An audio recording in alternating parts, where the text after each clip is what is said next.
Ninawasalimu katika jina la Bwana wetu Yesu Kristo.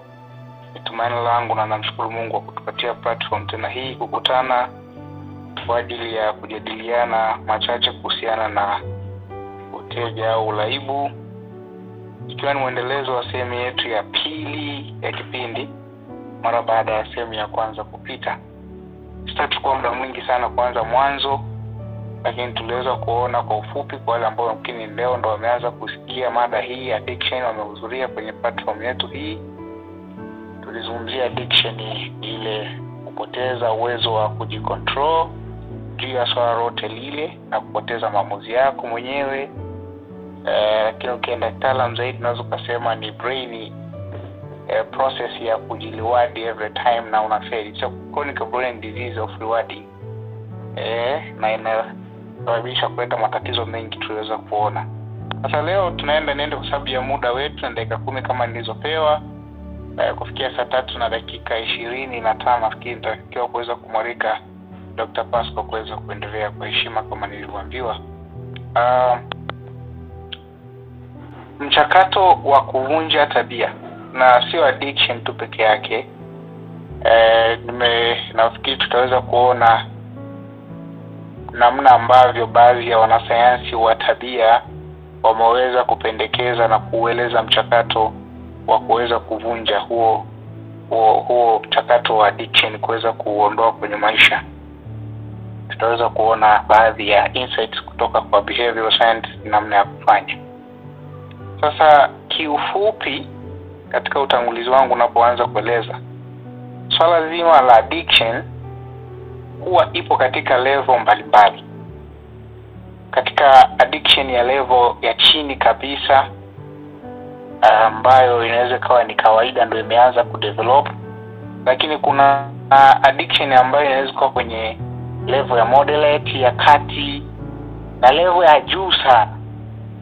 Kwa hiyo na zote hizo zinaweza zikawa na namna yake ya kuweza kuziapproach na zina timing yake, kwa sababu kwenye swala zima la addiction na changamoto ambayo tutakuja kuona baadaye, process na timing inaweza ikatofautiana addiction moja kwenda addiction nyingine kulingana na level ya addiction. Ipo level ya chini zaidi, ya kati au ya juu zaidi. Kwa hiyo timing yake na processing yake inaweza kuwa tofauti. Level ya relapse tutakwenda kuona nini maana relapse baadaye, inaweza kuwa tofautiana kulingana na namna gani ambavyo mtu ameenda sana kwenye hiyo tabia. Nitakuwa na some case study na mifano miwili ambayo nitaitumia. Mfano wa betting labda na masturbation, tutaweza kuangalia mifano hiyo specifically tukichukulia mfano wa addictions. Na hii inaenda kuzungumza cycle, ni tabia yote mbaya ukitaka kuiacha, hata dhambi yoyote lazima utajikuta na kuja kuangukia kwenye hii process ambayo nakuja kuelezea. Jambo la msingi nimeanza kuelezea mwanzo ni swala la process na timing.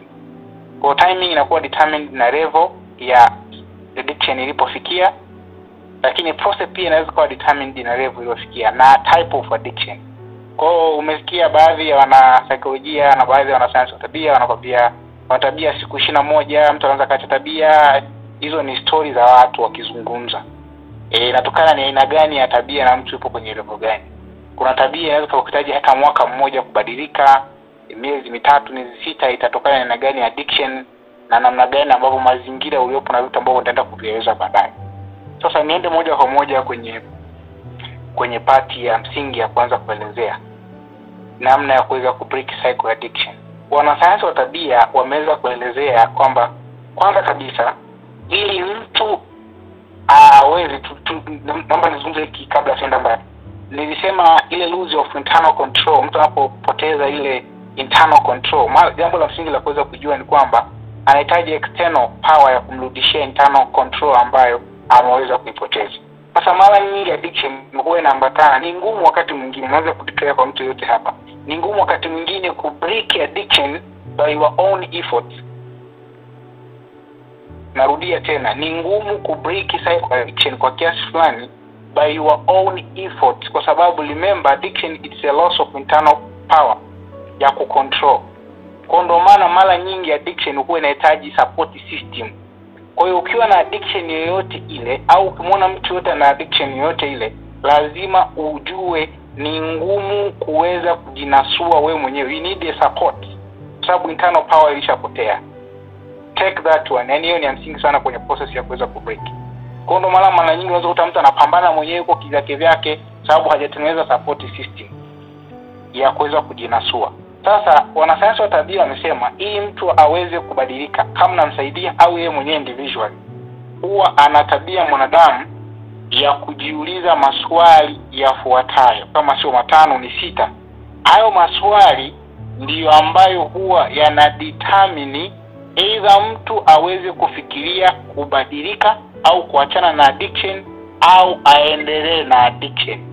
Hicho ndo kitu cha msingi sana. Haya maswali ndo maswali mengi sana na ya msingi sana ambayo mwanadamu yeyote akiwa na tabia yoyote mbaya au addiction yoyote ile huwa anaanza kujiuliza. Jambo la kwanza ambalo amesema ni imani, perceived susceptibility.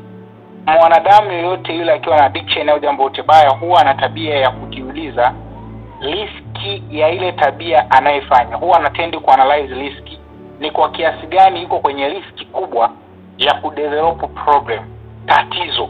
To what extent masturbation or betting is a risk kwake, kwa sababu ya muda atakimbia haraka. Jambo la pili, severity. Anajaribu kuassess what that problem itakuwa na usiliazi kiasi gani. Kwa mfano, mtu anavuta sigara, umekutana naye, anamwambia sasa you at risk ku develop labda cancer, asu mapafu, shida, asu nini. Anajiuliza to what serious, yani ni serious kiasi gani. Sasa amemwona baba yake, mama yake kwa muda mrefu amekuwa akitumia sigara, asu nani, mzee wake, babu yake hakuwahi kupata shida ya mapafu. Ukimwambia hajione kama yuko kwenye at risk, haoni seriousness wa kuweza kuona shida ya tabia yake. Baada ya hapo atakuja kwenye swali lingine, inaitwa ni perceived benefit. Je, anaona kuna faida zipi za kuachana, gains anazozipata kwa kuacha ile tabia. Ataanalyze kichwani mwake, akiona kuna gains zikiwa ni nyingi sana, yuko kwenye possibility na haitoshi, one question na answer zake hazitoshi, ataanza kujiuliza, nimeona niko kwenye riski, serious ni kubwa, alafu swali la pili ni kwamba benefits ni nyingi, zikiwa ni ndogo more likely hataweza kuchange, hataweza kufikiria kubadilika. Swali lingine atauliza what are the barriers. Atajiuliza barriers zilizopo, yani ni changamoto, vizuizi gani ambavyo vinamzuia kubadilika katika mazingira yaliyopo. Sina muda kutoa mifano sana kuweza kuelewesha zaidi. Barriers, yani mfano barrier anaweza kawa ni rafiki, barrier anaweza kawa ni mazingira, barrier anaweza kawa ni vitu. Mtu namwambia aache kitu fulani, lakini je, kwa mfano mahali fulani tulikwenda kufanya injili, mama mmoja akajitoa, anauza gongo, na gongo linasomesha watoto na kufanya maisha yaendelee. Alafu tunamwambia mama, umempokea Yesu, leo unatakiwa uweze kuacha kuuza gongo. Sasa ukijaribu kumpeleka mama kwenye process hii ya kuadapt change, unajiuliza akija kuangalia benefits za yeye kuuza gongo ni nyingi sana kuliko hata riski, seriousness ya riski anayoiona na benefits zinakuwa ni nyingi. Kwa hiyo almost huwezi kumsaidia. Mama alimaliza kubatizwa, alipomaliza kubatizwa next week aliendelea kuuza gongo. Sasa benefits ya kuuza kwake gongo ni kubwa zaidi. Benefits anayoona yeye ya kufanya masturbation ni kubwa zaidi. Ya kufanya betting anaona ni kubwa zaidi. Kwa hiyo mtu akiona benefits ni kubwa, bado haoni shida, yeye ataendelea. Lakini jambo lingine ni assessment ya environment yake, choose to action, anaita mtaalamu wa tabia mmoja. Kwenye mazingira anayoishi kuna vile vichochezi vinavyonielezea kipindi chopita, triggers of the behavior ya kuperform ile tabia. Nilisema kwa mfano, mtu anayekunywa pombe akikaa na chupa ya pombe ndani, alafu umemtengenezea namna ya kuacha pombe, ile chupa ya pombe anapoiona ina trigger yeye kutafuta pombe na kuinywa. Kwa hiyo lazima uweze kuassess environment. Kama ni rafiki yake anayekunywa naye, lazima uweze kujua hizo ni cues to action zinazoamsha tabia, viamshi vya wazo au tabia ndani ya mtu. Cues to action chochote inaweza kuwa ni internally au externally. Kikitokea hiyo wazo likiingia ndani ya linaamsha hali yake ya kufanya hivyo. Ikitokea hiki kinaamsha, they are called triggers au cues, stimulus ndani ya environment ambazo zinaamsha hiyo tabia mtu kufanya.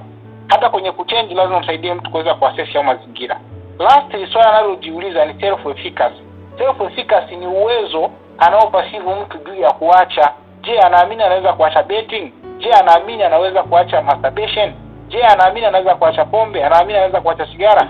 Kuna internally perceived efficacy, yani uwezo wa kuhisi au kuamini anaweza, ile uwezo wa kuazimia kwamba naweza kufanya na nikaweza. Hapo kuna shida. Kwa watu mnakutana nao kwa kuwasaidia kuacha some behaviors au addictions, mtu anaamini lakini mimi siwezi. Yaani unajaribu kumsaidia, ameona benefits, ameona yuko kwenye risk, ameona seriousness ya problem, ameona benefits na lakini anasema mimi naona siwezi. Yaani aliyo huyu kunywa pombe siwezi kuacha. Una plan kusaidia hapo kwa kweli mimi naona siwezi. That is another area. Hayo maswali as a key determinant ya mtu kufanya mabadiliko kwenye addiction au tabia yoyote mbaya. Hayo maswali akiyajibu, na kama unamsaidia mtu yote kuvunja addiction, lazima upitie kwenye assessment hizo za hayo maswali. Uweze kuona to what extent anajiona kwenye riski, to what seriousness yanaona yani benefits ni vipi, na advantage na disadvantage, pros and cons zake ni vipi. Choose to action, muweze kuzidentify na kujua kwamba ni kitu gani kwa kila trigger addiction yake na kuperform hiyo behavior. Lastly, kuweza kujua efficacy yake, anajionaje, anaweza hawezi. Na hapo unaweza kuanza kumjengea uwezo client wako. Unaona muda umekimbia kwa kasi, anataka kama dakika 2 niweze kurudi kwenye stages za sasa za process mtu anazopitia mpaka kuweza kuacha addiction. Ukitoka kwenye baadhi ya maswali hayo, sasa tunakuja kwenye sehemu ya pili ya msingi sana, ambayo ni stages ambazo mtu anapitia akiwa anaacha addiction. Stage ya kwanza inaitwa ni stage ya pre-contemplation. Hii ni stage ambayo kiziliki na ile iliyokuwa inaelezea maswali mara ya kwanza ambayo mwanadamu anayauliza, anajiuliza ente alipoweza kujibu. Stage ya kwanza inaitwa pre-contemplation. Hii ni stage ambayo mtu akiwa anaanza hajui if alcohol ni kukunywa pombe it's a problem. Kwa hiyo anakuwa hajui. Kwa ana practice bila kujua. Ndio stage ya kwanza. Stage ya pili inaitwa contemplation, ambayo mtu anakuwa tayari kwenye hatua ya kujua kwamba hii tabia anayofanya masturbating au watching pornography au betting, hii ni problem. Anapo notice the problem, kuchati kanisani, social media addiction, gaming and whatever, anajua kabisa this is the problem. Hiyo ni stage ya pili. Anapo notice the problem, stage inayofuata ni stage ya kwanza kufikiria kwa ajili ya change, kwamba sasa naweza nikafanya change, kwa sababu nimeshajua problem kwamba hii inayofanya ni tatizo. Sasa utaliki na yale maswali ya mwanzo, to what extent anaona tatizo, kwa seriousness hiyo itadetermine ile kuweza kwanza kufanya maamuzi, kwamba nifanye maamuzi ambayo stage itakayofuata inaitwa ni action. Ataweza kuanza kuplan action kwa ajili ya kuacha ile tabia. Akitoka kwenye hiyo, sasa ita depend, naomba niseme muda kwa sababu nilisema pale mwanzo depend na ni yake moja kwa moja kwenye level gani ya effect zaidi ya hiyo tabia. Stage inayofuata inaitwa ni stage ya maintenance. Baada ya kuplan, mtu akajaribu kuanza, anaingia kwenye stage ya maintenance, ambapo stage ya maintenance inaambatana na majaribu mengi. Wanasema it's a period of temptation. Yaani hapo mwanadamu, au kama ulikuwa na hiyo dini, una plan kwa kutokana na vikwazo vingi, majaribu mengi. Kwa mfano kwa hata pombe, ndio hiyo sasa ambayo inaambatana kutoka Dr. Pascal alielezea hapa, inaitwa REPS.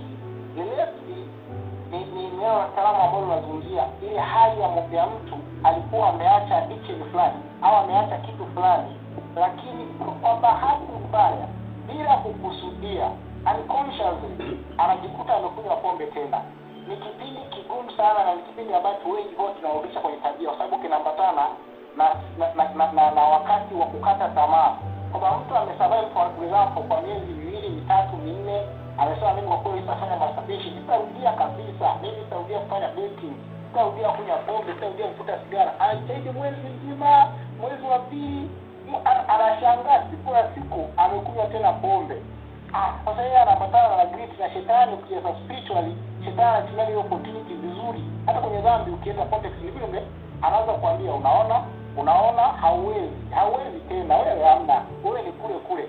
Ndio kama mfano tuliopewa last time, mtu anakuambia mimi nimeandika mara mpaka nampelekea darasani kwenye maboksi, Mungu naambia nimeacha leo, wito umetolewa, lakini akirudi nyumbani ana practice, akirudi nyumbani watch hizo pornography and whatever, anaendelea na kuendelea. Ndio kipindi cha kwa unaporudia tabia ambayo umeacha kwa muda mrefu, inaitwa REPS.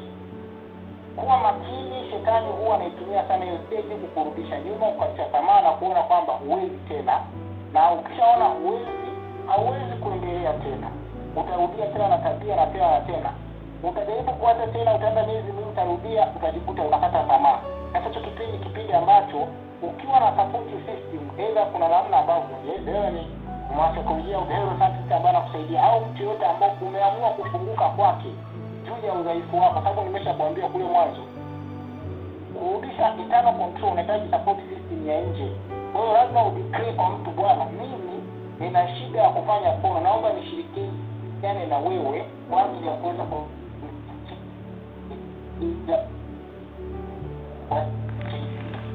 ambaye ana uzoefu kama mtaalamu atakupa moment za kuencourage kumove forward, kama sehemu ya kujua kwamba relapse na it's normal, it's not a failure. Mara nyingi watu wengi wanaona relapse kama failure. Relapse sio failure, but relapse ni hatua ya kusignal kwamba una move on vizuri. Na kwa hiyo usipopata mtu wa kutoa vizuri hapo kwenye relapse, watu wengi wanaishiaga hapo, na hiyo stage ni ngumu kuiruka kwa sababu inaambatana na temptations nyingi sana. Ndio labda ningeelezea kwa undani, lakini naomba niishi hapo. Stage inayofuata na ya mwisho inaitwa termination. Sasa hapa ni kama umeweza kuvuka kiunzi cha relapse na maintain. Ukikiruka tu unaenda kwenye stage ya mwisho ambapo sasa tunasema uko kwenye zero temptation. Sasa huna tena jaribu, kwa sababu umeshasimama imara juu ya tabia hiyo kwamba sasa nimeishinda, nimeiweza. It's a victory stage.